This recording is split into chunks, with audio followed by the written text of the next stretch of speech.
சுகாதாரத்துறையில் செயல்படுத்தப்படாத திட்டங்களை செயல்படுத்தியதாக ஆவணங்கள் தயார் செய்து கோடிக்கணக்கில் மோசடி செய்தவர்கள் மீது உரிய நடவடிக்கை எடுக்கும் வரை போராட்டம் நடத்தப்போவதாக அரசு ஊழியர்கள் சம்மேளனம் எச்சரித்துள்ளது.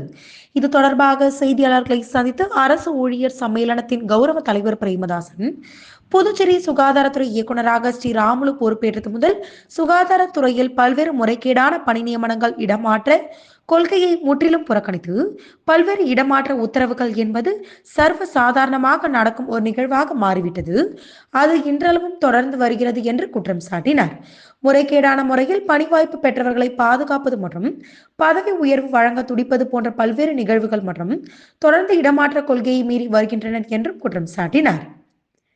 மேலும் இவர்களது ஊழலை மறைப்பதற்கு நீதிமன்றத்தில் கூட தவறான ஆவணங்கள் தயார் செய்து தவறு செய்துள்ளவர்களை காப்பாற்றுவதற்கு நிர்வாகம் முயற்சித்து வருவதாக தெரிவித்த அவர், சுகாதாரத்துறையில் தற்போதைய செயல்பாடுகளுக்கு எதிராக 4 பிராந்தியங்களிலும் ஊழியர்களை திரட்டி போராட்டம் நடத்த அரசு ஊழியர் சம்மேளனம் முடிவு செய்துள்ளது என்று குறிப்பிட்டுள்ளார்.